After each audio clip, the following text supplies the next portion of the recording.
السلام عليكم ورحمة الله تعالى وبركاته.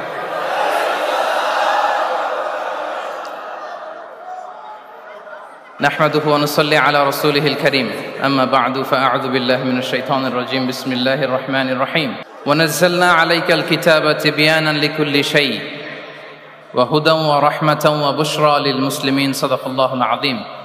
رب اشرح لي صدري ويسر لي أمري واحلل عقدة من لساني يفقهوا قولي.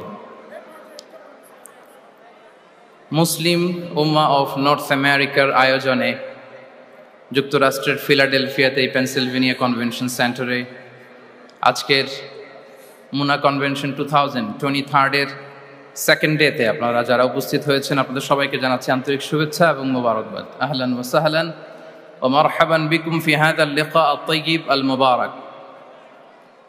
আমরা শুরুতেই আল্লাহ রাব্বুল ইজ্জা ওয়াল জালালের দরবারে শুকরিয়া জ্ঞাপন করছি যে আল্লাহ তাআলা আমাদেরকে এরকম চমৎকার একটি ইভেন্টে একত্রিত হওয়ার সুযোগ করে দিয়েছেন। আমরা সবাই একসাথে পড়ছি কালিমাতুশ শুকর, আলহামদুলিল্লাহ। আল্লাহ রাব্বুল ইজ্জা ওয়াল জালালের দরবারে শুকরিয়া জ্ঞাপনের পাশাপাশি আমি আজকের এই প্রোগ্রামের অর্গানাইজিং কমিটিকে অন্তরের অন্তঃস্থল থেকে শুকরিয়া জানাতে চাই। And I would like to specially thank the police department, the security department, the volunteers, media, press, and the organizing committee for organizing such an amazing event. Barakallahu fikum jami'an. সম্মানিত সুধী, keynote সেশনে আসলে খুব লম্বা চূড়া কথা বলার সুযোগ নেই এবং আমি শুনেছি আমার পরপরই ইমাম ওমর সুলাইমান, অনেক বড় স্কলার, উনি আপনাদেরকে আরো চমৎকার করে মাগরিবের আগে কথা শোনাবেন। আমি আপনাদের খেদমতে একটা ছোট্ট টপিক নিয়ে কিছু আলোকপাত করবার চেষ্টা করবো ইনশাআল্লাহ বিইذنিল্লাহ। যে টপিকটা নিয়ে আমি কথা বলবো সেটা হচ্ছে the way Quran guides humanity. Quran যেভাবে আমাদেরকে পথ দেখায়, কোরআন যেভাবে আমাদেরকে ইনস্ট্রাকশন দেয়, কিভাবে কোরআন আমাদেরকে গাইড করে, এই টপিকটা নিয়ে কথা বলবো। তো আমি শুরুতেই কালামুল্লাহ মাজিদের একটি আয়াত তেলাওয়াত করেছি যেখানে আল্লাহ তাআলা কোরআনের 4টি ফিচার একসাথে উল্লেখ করেছেন। আল্লাহ তাআলা কোরআনকে এই আয়াতে বলেছেন যে ওয়ানাজ্জালনা আলাইকাল কিতাবা তিবয়ানান লিকুল্লি শাই। নবী হে, আমি আপনার কাছে কোরআনকে পাঠিয়েছি তিবিয়ান। তিবিয়ান মানে হচ্ছে clarification, explanation for all things, সবকিছুর ব্যাখ্যা। কোরআন হচ্ছে সবকিছুর সুস্পষ্ট ব্যাখ্যা এবং এটা হচ্ছে হুদা। 2 নম্বর ফিচার হচ্ছে কোরআন হচ্ছে হুদা, গাইডেন্স, যেটা আপনাদের এই কনভেনশনের থিমের সাথে প্রাসঙ্গিক, কারণ এবারের কনভেনশনের থিম হচ্ছে আল কোরআন গাইডেন্স ফর হিউম্যানিটি। তো কোরআন 1 নম্বরে হচ্ছে ক্লারিফিকেশন বা এক্সপ্লেনেশন, তারপর কোরআন হচ্ছে গাইডেন্স, এরপর আল্লাহ বলেছেন রাহমা, মার্সি, এবং আয়াতের সবশেষে আল্লাহ বলেছেন যে এটা হচ্ছে বুশরা লিল মুসলিমিন, glad tidings for the believers. তো এই 4টা ফিচারের মধ্যে আমি কোরআন যে হুদা, কোরআন যে গাইডেন্স, এটা নিয়ে কিছু আলোকপাত করবো ইনশাআল্লাহ বিইذনিল্লাহ। আমরা রমাদানের আয়াত সবাই জানি, সূরাতুল বাকারাতে রমাদান নিয়ে যে আয়াতটি এসেছে ওই আয়াতে আল্লাহ তাআলা কোরআনকে গাইডেন্স বলেছেন, শাহরু রমাদানাল্লাযী উনজিলা ফীহিল কুরআন। তারপর কি? হুদাল লিন্নাস, গাইডেন্স ফর হিউম্যানিটি। এবং এই গাইডেন্সটা এটা সবার জন্য। অন্য আয়াতে আল্লাহ তাআলা বলছেন ইন হুয়া ইল্লা যিকরা লিল আলামিন।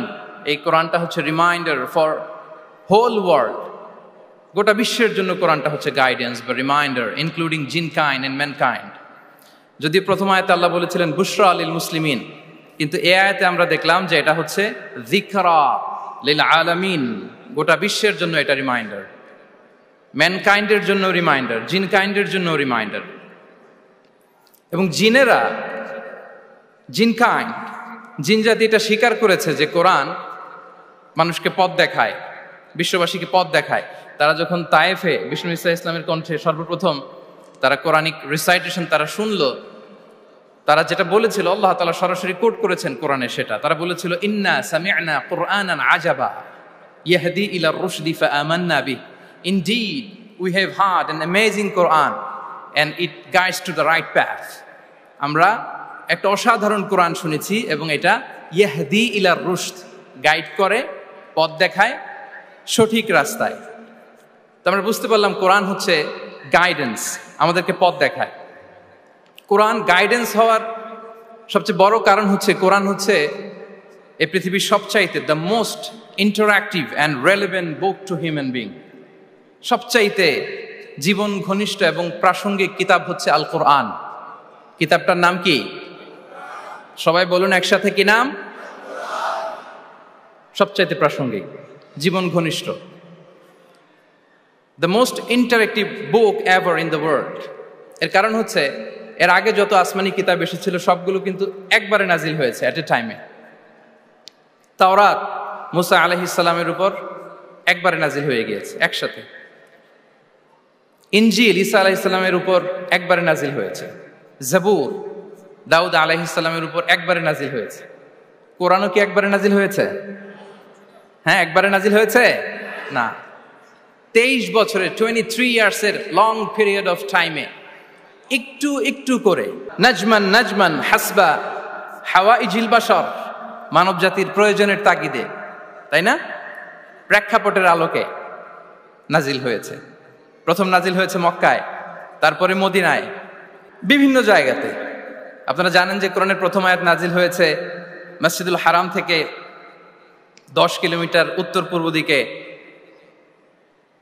জাবালে নূর আছে, একটা পাহাড়, 634 মিটার উঁচুতে একটা কেইভ আছে, গারে হেরা। ওই হেরা গুহায় শুরু হলো কোরআনের এই নাজিল হওয়ার প্রক্রিয়া। এরপর রাসূল সাল্লাল্লাহু আলাইহি ওয়াসাল্লাম মক্কা থেকে মদিনায় গেলেন, সেখানেও নাজিল হতে লাগলো। এই কোরআন কখনো নাজিল হয়েছে ঘরের ভেতরে, কোরআন কখনো নাজিল হয়েছে বাজারে, কোরআন কখনো নাজিল হয়েছে সফরে, এই কোরআন কখনো নাজিল হয়েছে যুদ্ধের ময়দানে,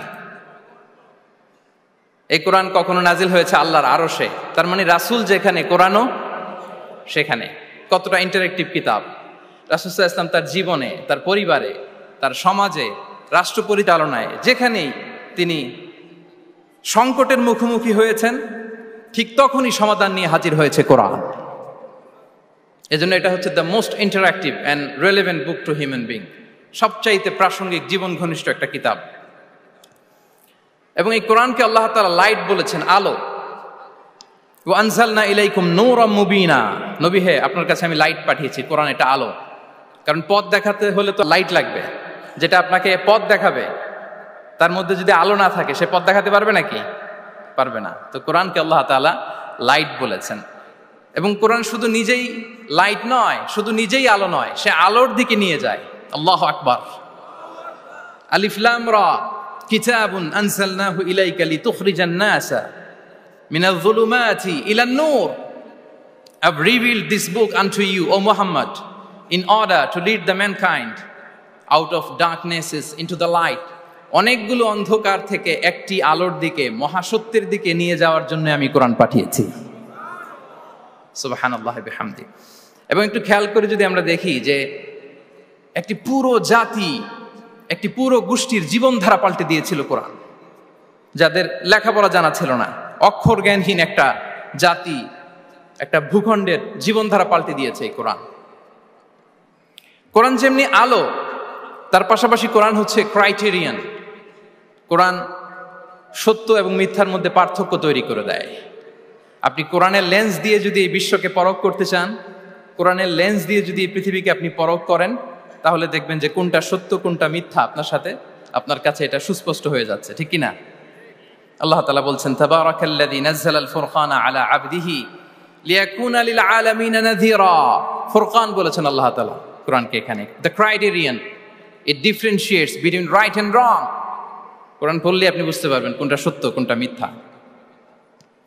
এবং সবচাইতে মজার ব্যাপার হচ্ছে কোরআন হচ্ছে একটা টাইমলেস মিরাকেল। টাইমলেস মিরাকেল, চিরন্তন মুজিজা। এটার কোনো লয় নাই, ক্ষয় নাই।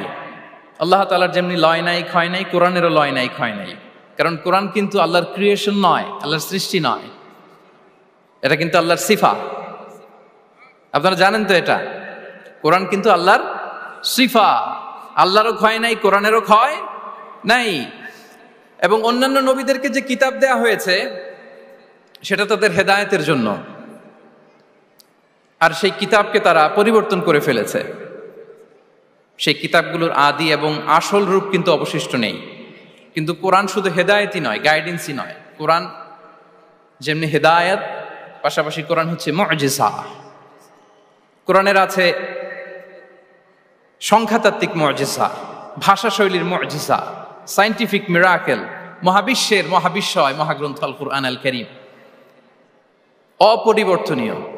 Up until the day of judgement, কিয়ামত পর্যন্ত এটা অপরিবর্তনীয় থাকবে। এই মুজিজা কিয়ামত পর্যন্ত থাকবে। পৃথিবীতে যত নবীকে আল্লাহ তাআলা মুজিজা দিয়েছেন, নবীদেরও বিদায় হয়েছে, মুজিজারও বিদায় হয়েছে। নবীরা চলে গিয়েছেন, সাথে সাথে মুজিজাও চলে গিয়েছে। আল্লাহ নবী দাউদ আলাইহিস সালামকে আল্লাহ মুজিজা দিয়েছিলেন, তিনি লোহা ধরলে লোহা গলে নরম হয়ে যেত, উনি এটা দিয়ে আর্মর বানাতেন, যুদ্ধাস্ত্র বানাতেন। ওয়া আলান্না লাহুল হাদিদ। কিন্তু দাউদ আলাইহিস সালামের ইন্তেকালের পরে কেউ আর এটা রিপিটেশন করে দেখাতে পারেনি, এমনটা হয়নি আর তার উম্মতের মধ্যে। আল্লাহ নবী মূসা আলাইহিস সালামকে আল্লাহ তাআলা মুজিজা দিয়েছিলেন, তিনি লাঠি জমিনে রাখলে সেটা সাপ হয়ে যেত। ফাআলকাহা ফাইদা হিয়া হাইয়াতুন তাসআ, মুভিং স্নেক হয়ে যেত। কিন্তু মূসা আলাইহিস সালামের ইন্তেকালের পরে কেউ আর ওই লাঠি দিয়ে মুভিং স্নেক বানাতে পারে নি। বনি ইসরাইলের কাছে কিন্তু ওই লাঠিটা ছিল, আপনারা জানেন। বনি ইসরাইলের কাছে একটা তাবুত ছিল, উডেন বক্স, ওটার মধ্যে বাকিয়াতুম মিম্মা তারাকা আলু মূসা ওয়া আলু হারুন, মূসা আলাইহিস সালামের ব্যবহৃত পাগড়ি, জুব্বা আর ওই লাঠি, হারুন আলাইহিস সালামের পাগড়ি, জুব্বা, এগুলো ছিল। তার মানে মূসা আলাইহিস সালামের ইন্তেকালের পরে যে লাঠি দিয়ে মূসা আলাইহিস সালাম সাপ বানাতেন, ওই লাঠি ছিল, কিন্তু সেই লাঠি দিয়ে আর কেউ কোনোদিন সাপ বানিয়ে দেখাতে পারে নি। আল্লাহ নবী ঈসা আলাইহিস সালামকে আল্লাহ তাআলা আরো মাইন্ড ব্লোয়িং মুজিজা দিয়েছিলেন। ওয়া উবরিউল আকমাহা ওয়াল আবরাসা ওয়া উহিল মাউতা বিইذনিল্লাহ। শ্বেত রোগী, ধবল রোগীর গায়ে হাত বুলিয়ে দিলে রোগ ভালো হয়ে যেত। অন্ধ ব্যক্তির চোখে টাচ করে দিলে সে দৃষ্টিশক্তি ফিরে পেত। মৃত ব্যক্তিকে আল্লাহ নবী ঈসা আলাইহিস সালাম কুম বিইذনিল্লাহ বলার সাথে সাথে মৃত ব্যক্তি জীবিত হয়ে যেত। কিন্তু এই নবী আলাইহিমুস সালামদের বিদায় যখন ঘটেছে, সাথে সাথে তাদের মুজিজারও বিদায় হয়েছে। কিন্তু বিশ্বনবী সাল্লাল্লাহু আলাইহি ওয়াসাল্লামের উপর নাজিল হওয়া এই মহাবিশ্বের মহাবিশ্বয় মহাগ্রন্থ আল কুরআন, আল্লাহ নবী ইন্তেকাল করেছেন, তিনি আমাদের থেকে বিদায় নিয়েছেন, কিন্তু কোরআন কি বিদায় নিয়েছে? আওয়াজ করে সবাই বলতে হবে, কোরআন কি বিদায় নিয়েছে? কিয়ামত পর্যন্ত থাকবে। বিষ্ণু ঈসা ইসলাম একটা আয়াত যেভাবে পড়তেন আমরা ঠিক হুবহু ওইভাবে পড়ি। বিষ্ণু ঈসা ইসলাম একটা শব্দ ১৫০০ বছর আগে যেভাবে উচ্চারণ করতেন আমরা ঠিক ওইভাবে করি। এখানে অনেক কারীরা সুন্দর কণ্ঠে কোরআন তেলাওয়াত করেছে না? বিষ্ণু ঈসা ইসলাম যেমনটা করেছেন তারাও ঠিক তেমনটা করেছে। বিষ্ণুনবী যে অক্ষরের উপর জবর দিয়ে পড়েছেন আমরা জবর দিয়ে পড়ি, জেড দিয়ে পড়েছেন জেড দিয়ে পড়ি। কিয়ামত পর্যন্ত অবিকৃত অবস্থায় কোরআনটা থাকবে। তাই কোরআনটা হচ্ছে টাইমলেস মিরাকেল, চিরন্তন মুজিজা। নাও দ্য কোশ্চেন অ্যারাইজেস, কেন আমাদের এই কোরআন দরকার? একটু ফিলোসফিক্যাল কথাবার্তা বলি যে এই রেভেলেশনের দরকার কি, কেন আমাদের লাগবে এই কোরআন? কোরআন ছাড়া কি পৃথিবীর সব সমস্যার সমাধান হাজির করা সম্ভব না? এই পৃথিবীর সায়েন্টিস্টরা, ফিলোসোফাররা, জ্ঞানী ব্যক্তিরা অনেক সমস্যার সমাধান করেছে, কিন্তু সব সমস্যার সমাধান হাজির করতে পারে নি। এজন্য আল্লাহ তাআলা যুগে যুগে নবীদের মাধ্যমে আসমানি কিতাব পাঠিয়েছেন, গাইডেন্স পাঠিয়েছেন, রেভেলেশন পাঠিয়েছেন। এবং আল্লাহ তাআলার পাঠানো যত রেভেলেশন, গাইডেন্স এই পৃথিবীতে এসেছে সেগুলো সবচেয়ে লেটেস্ট ভার্সন হচ্ছে কোরআন। সবচেয়ে লেটেস্ট ভার্সন হচ্ছে কোরআন। আচ্ছা, আমরা যদি একটু খুঁজে দেখি যে কোরআন ছাড়া আমরা কি বুঝতে পারতাম না, আমরা যদি একটু প্রশ্ন করি, কোরআন ছাড়া যেটা আমরা বুঝতে পারতাম না সেটা হচ্ছে ওয়াননেস অফ গড, স্রষ্টা যে একজন, এটা আমরা বুঝতে পারতাম না, ক্লিয়ারলি বুঝতে পারতাম না। কেউ হয়তো ভাবতাম 2 জন 3 জন। আর যারা বুঝতে পারতো যে না, এই মহাবিশ্বের একজন নিয়ন্ত্রক থাকতে হবে, একজন কন্ট্রোলার থাকতে হবে, তারাও ওই গডের ফিচার কি, পরিচয় কি, ইন ডিটেইল তারা বুঝতে পারতো না। দেখেন, এত রেভেলেশন, এত আসমানি কিতাব আসার পরও এখনো অনেক মানুষ সূর্যের পূজা করে, চন্দ্রের পূজা করে, আগুনের পূজা করে না?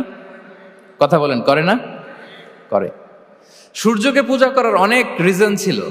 আমি ভেবে দেখেছি যে সূর্যকে মানুষ কেন পূজা করতে, এর কারণ বাহ্যিক দৃষ্টিতে সূর্যই সবচেয়ে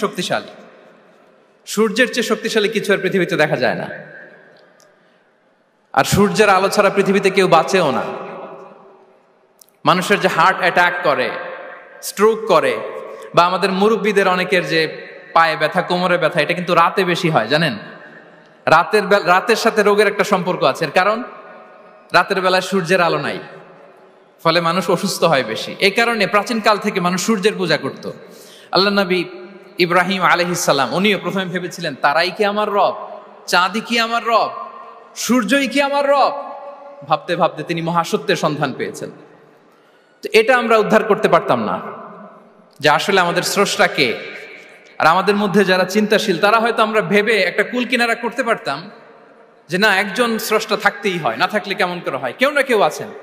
কিন্তু তিনি যে ক্ষমাশীল, অনেক পাপ করে ক্ষমা চাইলে যে তিনি ক্ষমা করে দেয়, এটা আমাদের জানা থাকতো না, ঠিক কিনা? তিনি যে মহাজ্ঞানী, মনে মনেও যেটা ভাবি এটা উনি ধরে ফেলেন, এটা আমরা বুঝতাম না। ৯৯টা সুন্দর সুন্দর নাম দিয়ে আল্লাহ তাআলা তার পরিচয় দিয়েছেন, এত ডিটেইল, এত নিখুঁত, এত জোরালো ভাবে। ওয়াননেস অফ গডের যে কনসেপ্ট, এটা রেভেলেশন না আসলে, কোরআনিক গাইডেন্স না আসলে আমরা বুঝতে পারতাম না। আর আমরা কি বুঝতে পারতাম না? আমাদের এই পৃথিবীতে আসার কারণ কি, আমাদের পারপাস অফ লাইফ কি, এটা আমরা উদ্ধার করতে পারতাম না। ভবগুরুর মতো ঘুরে বেড়াতাম, খেতাম, কাজ করতাম, পৃথিবী আবাদ করতাম, ডেভেলপমেন্ট হতো, উন্নতি হতো, কিন্তু আসলে পারপাস অফ লাইফ কি এটা আমরা উদ্ধার করতে পারতাম না। কোরআন এটা আমাদেরকে ক্লিয়ার করেছে, ওমা খালাকাতুল জিন্না ওয়াল ইনসা ইল্লা লিয়াবুদুন। আমাদের পারপাস অফ লাইফ হচ্ছে slavery. We all are the slave of Allah. দাসত্বের জন্য আমরা তৈরি হয়েছি। আর most interestingly, life after death, এটার ব্যাপারে আমাদের ক্লিয়ার কাট কোনো ধারণা থাকতো না। এই যে আমরা এখন বাই সিকোয়েন্স জানি যে আমরা মারা যাব, এরপরে কবরের আযাব, এরপরে আল্লাহর সুপ্রিম কোর্টের কাঠ গড়ায় আমাদেরকে দাঁড়াতে হবে, এরপরে হয় জান্নাত নয় জাহান্নাম, এবং সেটা আজীবন, চিরকালের জন্য। In detail life after death সম্পর্কে আমাদের নিজেরা চিন্তা, গবেষণা, রিসার্চ করে কি এটা জানা সম্ভব ছিল? বলেন, কথা বলেন, কথা বলেন। জানা সম্ভব ছিল না। কোরআন মৃত্যুর পরের জীবনকে নিশ্চিত করেছে। এবং এই যে লাইফ আফটার ডেথ, মৃত্যুর পরের জীবন আসলে আমাদেরকে হোপফুল করে, আশাবাদী করে। কারণ আমরা বিশ্বাস করি আমাদের হারানোর কিছু নাই। আমরা যদি কাউকে হারাই, সাময়িক কষ্ট পাই, কিন্তু আমরা জানি আমাদের আবার দেখা হবে। এই যে আমরা কিছুদিন আগে আমাদের প্রিয় আল্লামাকে হারিয়েছি, ঠিক কিনা? কিন্তু আমরা এই ভেবে বুকে আশা বেঁধে রাখি যে আমরা এই দুনিয়াতে তাকে মিস করেছি, কিয়ামতের ময়দানে আল্লাহর জান্নাতে এই কোরআনের বুলবুলির কণ্ঠে আমরা আবার কোরআন শুনতে পাবো। সাময়িক বিচ্ছেদের কিছু তো নাই। আমার আব্বাকে হারিয়েছি, আম্মাকে হারিয়েছি, বন্ধুকে হারিয়েছি, টিচারকে হারিয়েছি, আমি পাবো, তাদেরকে পাবো, হারাচ্ছি না। এই বিচ্ছেদ সাময়িক। এবং আখিরাত আসলে থাকতেই হবে। অন্যান্য অনেক ধর্ম আখিরাতের ব্যাপারে বলে, কিন্তু ইসলামের মতো এত ইন ডিটেইল, নিখুঁতভাবে বলতে পারেনি। পুনর্জন্মবাদের কথা আপনারা শুনেছেন, ভালো করলে ভালো হয়ে আবার আরেক জন্মে আসবো, খারাপ করলে কুকুর হয়ে জন্মাবো, হ্যাঁ, বিড়াল হয়ে জন্মাবো, এরকম কথা অনেক ধর্ম বলে। কিন্তু ইসলাম এত সুন্দরভাবে দ্য কনসেপ্ট অফ আখিরা আমাদের সামনে হাজির করেছে। আল্লাহু আকবার। এটা হিউম্যান ব্রেইন দিয়ে ওই ব্যাপারে আমাদের কোনো কিছুই জানার সুযোগ ছিল যদি আল্লাহ তাআলা কোরআনিক গাইডেন্স না পাঠাতেন। এবং আখিরাত আসলে থাকতেই হবে। ইফ দেয়ার ইজ নো আখিরা, then this worldly life would be a joke. আখিরা না থাকলে তো এটা একটা joke, it's a fun, it's a rubbish thing. আখিরা থাকতেই হবে, কারণ অনেক কিছু পৃথিবীতে সেটেল হয়নি, সেটেল হয় না। আপনাকে মেরেছে, কাউকে হত্যা করেছে, কাউকে গুম করেছে, পৃথিবীর কেউ জানে নাই, তো এটা সেটেলমেন্ট হওয়া লাগবে না? কথা বলেন না কেন? There are plenty of issues are abandoned, unsettled. অনেক ইস্যু আছে, সেটেল হয় নাই, এগুলো সেটেল হবে। কড়াই গন্ডায় হিসেব চাওয়া হবে, যত ঋণ সেদিন আদায় করা হবে। চিল্লায় বলেন ঠিক কিনা? এজন্য আখিরাত লাগবে। এবং আখিরাত যদি না থাকে, এই পৃথিবীতে আমরা কোনো বিচার কার্যক্রম পরিচালনা করলেও ওইটা ইনসাফপূর্ণ হওয়া সম্ভব না। কোনো বিচার ইনসাফপূর্ণ হতে পারে না যদি আখিরাত না থাকে। ফর এন এক্সাম্পল, খেয়াল করে উত্তর দিবেন। একজন মানুষ 10 জনকে হত্যা করলো। কয়জনকে? সবাই বলুন, কয়জনকে? এখন তার বিচার করা হচ্ছে, বিচারের রায় আসলো ডেথ পেনাল্টি, মৃত্যুদণ্ড। কিন্তু তাকে কয়টা মৃত্যুর স্বাদ দেয়া যাবে বলেন? হ্যাঁ, কয়টা? উনি মারছিল কয়টা? তো হয়েছে এটা, ও 10 জনের মারছে, 10টা প্রাণ হত্যার কষ্ট 10 জনকে দিল, কিন্তু ডেথ পেনাল্টিতে ওকে দেয়া গেল কয়টা কষ্ট? আখিরাত লাগবে না? কথা বলেন না কেন লাগবে না? ওই দিন সব হিসাব হবে, ঠিক কি না? প্রিয় ভাইরা, কোরআন আমাদেরকে এই গাইডেন্স দিয়েছে, আমাদের জানিয়েছে যে there is a life after death. আসল জীবন ওইটা যেটা মৃত্যুর পরে হয়। ওই জীবনের পরে আর কোনো মৃত্যু নাই, এজন্য সেটাই আসল জীবন। আমি অনেক মুসলিমের সাথে কথা বলেছি, অথবা আগে প্র্যাকটিসিং ছিল না এরকম অনেকের সাথে কথা বলেছি। তারা যখন কোরআন পড়ে তারা বলে যে এটা আবার কেমন বই, এটার স্টাইলটা একটু অন্যরকম, কোনো বইয়ের সাথে মিলে না। কেমন? তো তারা বলে যে হঠাৎ এটা আল্লাহর প্রশংসা শোনায়, এরপরে হঠাৎ করে আখিরাতের কথা বলে, আবার হিস্ট্রি বলে, আবার বলে এটা করো না, আবার ধমক দেয়। এটা আবার কেমন বই? As if it has the authoritarian পাওয়ার। এটার কেমন যেন একটা পাওয়ার আছে, এটা ধমক দিতে পারে। সুবহানাল্লাহ পড়বেন না? মাঝে মাঝে কিন্তু এই ঝাঁকুনির দরকার হয়, ধমক দিতে হয়। এই যে আপনি এবারের হজে একজন ক্রিশ্চিয়ান ক্ল্যারিক সাউথ আফ্রিকার ইব্রাহিম রিচমন্ডের নাম শুনেছেন না? উনি স্বপ্নে দেখেছে 2টা সাদা জামা পরো, আবার সাদা জামা পরো, এরপরে ধমক দেয় সাদা জামা পরো। এই ঝাঁকুনিতে সম্বিত ফিরে পেয়েছে। তো কোরআন মানুষকে এরকম ঝাঁকুনি দেয়, নাড়া দেয়। কোরআনের এই ক্ষমতা আছে, কোরআন ঘুমন্ত বিবেককে জাগিয়ে তোলে। আমরা ওমরে ফারুকের ঘটনা জানি। তিনি যখন কোরআন শুনে অবাক হলেন, বিশ্বনবী সাল্লাল্লাহু আলাইহি ওয়াসাল্লামকে ফলো করতেন যে উনি কি করে দেখি, কিভাবে কোরআন তেলাওয়াত করে এবং কি বলে। রাসূল সাল্লাল্লাহু আলাইহি ওয়াসাল্লাম তেলাওয়াত করছেন, ওমরে ফারুক পেছন থেকে শুনতেছেন। বিশ্বনবী তেলাওয়াত করছেন, আল হাক্কাতু মাল হাক্কাহ ওয়া মা আদরাকা মাল হাক্কাহ। তেলাওয়াত করছেন আর অসাধারণ কণ্ঠে তেলাওয়াত চলছে, ওমরে ফারুক শুনতেছে। শুনতে শুনতে 41 নম্বর আয়াত পর্যন্ত যখন আসছে, বিশ্বনবী তেলাওয়াত করে ওমরে ফারুক পেছন থেকে শুনে। তো ওমরে ফারুক ভাবতেছেন ঘটনা কি, মোহাম্মদ তো কারোর কাছে পড়েও নাই, শিখেও নাই, এত চমৎকার কাব্য প্রতিভা তার মধ্যে আসলো কিভাবে? মিলাই মিলাই বলতেছে। তখন বিশ্বনবী তেলাওয়াত করছিলেন, ওমা হুয়া বিকাউলি শাইরিন খলিলাম মা তুমিনুন। এই আয়াতের অর্থ হচ্ছে এটা কোনো কবির কথা নয়, খুব অল্প সংখ্যক লোকই তোমরা ঈমান আনো। অবাক হলেন, ঘটনা কি? আমি যে এটা ভাবতেছি মোহাম্মদ বুঝলো কেমনে? বিশ্বনবী তো তেলাওয়াত করতেছেন প্রাণবন্ত কণ্ঠে। তো মোহাম্মদ কি গণক হয়ে গেল নাকি? মানুষের ভেতরে কি চলে সে গণনা করে বলে দেয়, তা না হলে বুঝলো কি করে? সুবহানাল্লাহ। কোইন্সিডেন্টলি এর পরের আয়াতটাই ছিল ওয়ালা বিকাউলি কাহিনিন খলিলাম মা তাযাক্কারুন। না, এটা কোনো গণকের গণনা নয়, খুব অল্প সংখ্যক লোকই তোমরা উপদেশ গ্রহণ করো। সে তো অবাক, এটা কবিতাও না, এটা গণনাও না, এটা কি? পরের আয়াত ছিল তানজিলুম মির রাব্বিল আলামিন। এটা জগৎ সমূহের রব আল্লাহ তাআলার পক্ষ থেকে নাজিল হয়েছে। সুবহানাল্লাহ। আর একটা ঝাঁকুনি খেলেন। এজন্য এই ঘটনাটাকে আমি এভাবে বলি যে সূরা হাক্কা দিয়ে আল্লাহ তাআলা ওমরে ফারুকের হৃদয়ে একটা ধাক্কা মেরেছেন। ওই ধাক্কায় উনি কালিমা পড়ে মুসলমান হয়ে গিয়েছেন। তাহলে কোরআনের এই পাওয়ার আছে। কোরআন নানা উপমা দিয়ে, মাসাল দিয়ে আমাদের কাছে গাইডেন্স হাজির করে যেন আমরা বুঝতে পারি। মাঝে মাঝে কনভারসেশন দিয়ে গাইডেন্স হাজির করে। আপনারা সাইয়েদনা ইব্রাহিম আলাইহিস সালামের ঘটনা জানেন। ওনাকে শিকল দিয়ে বেঁধে নমরুদের রয়্যাল প্যালেসে আনা হলো। নমরুদ বলল, ইব্রাহিম কাকে মানো? আল্লাহকে মানি। কোন আল্লাহ? রব্বি আল্লাযী ইউহয়ী ওয়া ইউমীত। এমন রবকে মানি যে জীবন দেয়, মরণ দেয়। নমরুদ বলে, আমি তো এটা করি, আমার কাছে তো এটা, আমি জীবন দেই, মৃত্যু দেই। তুমি আবার আরেকজনকে কোথায় খুঁজে পেলা যে জীবন দেয়, মৃত্যু দেয়? তো জেলখানা থেকে ফাঁসির দণ্ডপ্রাপ্ত 2 জন আসামিকে ডেকে আনা হলো। একজনকে বলা হলো শিরচ্ছেদ করা হলো। আরেকজনকে বলা হলো শিরচ্ছেদ করতে যাবে, বলে স্টপ, থামো, ওকে ছেড়ে দাও, ওকে আমি জীবন দিলাম। ইব্রাহিম দেখো, একজনকে জীবন দিলাম, একজনকে মৃত্যু দিলাম। ইব্রাহিম আলাইহিস সালাম বললেন, ফা ইন্নাল্লাহা ইয়াতি বিশ-শামসি মিনাল মাশরিকি ফাআতি বিহা মিনাল মাগরিব ফাবুহিতাল্লাযী কাফার। নমরুদ, বুঝলাম একজনকে তুমি জীবন দিলা, মৃত্যু দিলা, এটা তুমি করতে পারো, জীবন দাও, মৃত্যু দাও, কিন্তু আল্লাহ তাআলা প্রতিদিন উষা লগ্নে পূর্ব দিগন্ত থেকে সূর্য ওঠান, গোধূলি লগ্নে তিনি পশ্চিম দিগন্তে সূর্য ডোবান। নমরুদ, তোমার যদি ক্ষমতা থাকে তুমি সূর্যকে পশ্চিম দিক থেকে উঠিয়ে পূর্ব দিকে একটু নামাও। ফাবুহিতাল্লাযী কাফার। নমরুদ সে স্পিচলেস হয়ে গিয়েছে, ডামস্ট্রাক হয়ে গিয়েছে, পারে নাই। সুবহানাল্লাহ বিহামদি। এই যে আমরা বিভিন্ন বইয়ে কনভারসেশন পড়ি, হেওয়ার পড়ি, এগুলো সব কোরআন থেকে কপি করা।